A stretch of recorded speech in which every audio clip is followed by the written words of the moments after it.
हम लोग बात करेंगे कि टर्मिनेशन ऑफ एजेंसी का मतलब क्या होता है। अब आप कहेंगे कि टर्मिनेशन का मतलब क्या होता है, तो सबसे पहले टर्मिनेशन का मतलब समझ लीजिए कि प्रिंसिपल और एजेंट के बीच में जो लीगल रिलेशनशिप बना है, जब उसको खत्म करने की बात आती है तो उसे हम कहते हैं टर्मिनेशन, की उन दोनों के बीच में जो भी लीगल रिलेशनशिप था वो टर्मिनेट हो चुका है।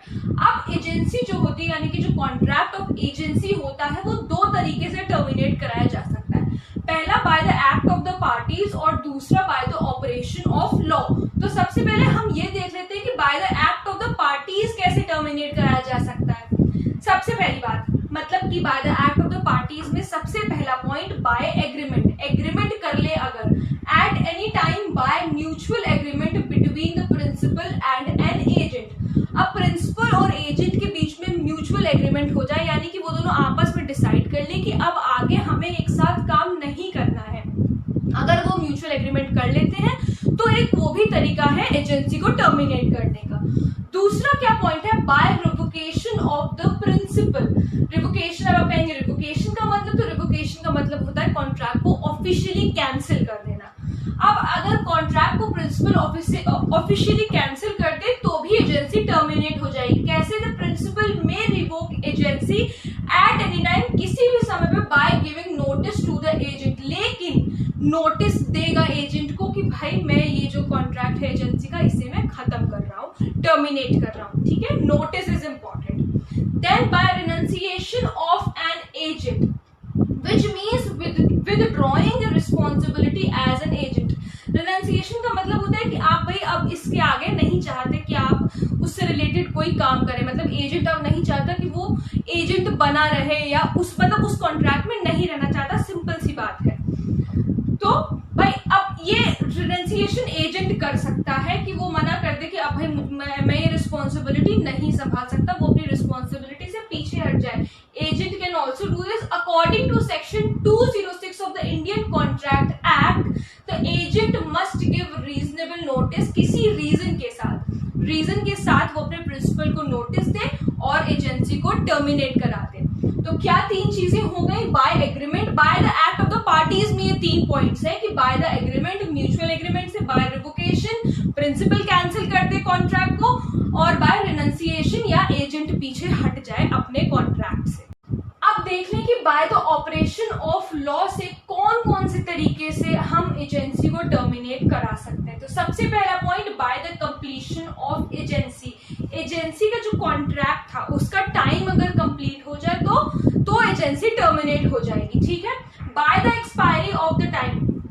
अच्छा देखिए, इन दोनों पॉइंट का मतलब हम एक ही तरह से समझ सकते हैं। कंप्लीशन ऑफ द एजेंसी का मतलब भी यही है कि जो कॉन्ट्रैक्ट ऑफ एजेंसी का था, जो कॉन्ट्रैक्ट ऑफ एजेंसी थी उसका टाइम कंप्लीट हो गया तो वो एजेंसी हमारी टर्मिनेट हो गई। अब by the expiry of time की मतलब मान लीजिए कि 21 मई डेट थी, वो डेट निकल गई अगर, तो जो एजेंसी है वो टर्मिनेट हो गई। Then the third point, death और insanity of the parties. Principal और एजेंट की किसी की भी इन दोनों में से डेथ हो जाती है तो भी एजेंसी टर्मिनेट हो जाए, चाहे प्रिंसिपल की डेथ हो या एजेंट की डेथ हो जाए। Then the fourth point is insolvency of the principal. If the principal becomes bankrupt, agency can be terminated. अगर प्रिंसिपल bankrupt हो जाए, दिवालिया हो जाए, तो भी एजेंसी टर्मिनेट हो जाएगी। बहुत ही सिंपल पॉइंट्स हैं। Destruction of the subject matter, जिस बिहाफ पे मतलब यानी कि जिस सब्जेक्ट पे अगर कॉन्ट्रैक्ट हुआ है, कॉन्ट्रैक्ट ऑफ एजेंसी हुई है, अगर वो सब्जेक्ट मैटर ही डिस्ट्रॉय हो जाए। मान लीजिए अब प्रिंसिपल ने एजेंट से कहा कि 100 टन राइस तुम्हें यहाँ से दूसरे के यहाँ कराना है, डिलीवर कराना है। एजेंट ने कहा हाँ ठीक है। अब क्या होता है, रास्ते में भाई कुछ ऐसा हो जाता है कि उस बोरी में जहां मतलब जिसमें भी वो सारा जो सब्जेक्ट रखा है, सब्जेक्ट यहाँ पर क्या है 100 टन राइस, वो अगर डिस्ट्रॉय हो जाता है, उसमें आग लग जाती है, कुछ भी हो जाता है, तो यहाँ पे क्या हुआ कि सब्जेक्ट मैटर ही डिस्ट्रॉय हो गया, जिसकी वजह से प्रिंसिपल ने एजेंट को अपॉइंट किया था कि भाई तुमको ये राइस यहाँ से वहां डिलीवर कराना है, वो सब्जेक्ट मैटर ही डिस्ट्रॉय हो गया, तो एजेंसी टर्मिनेट हो गई।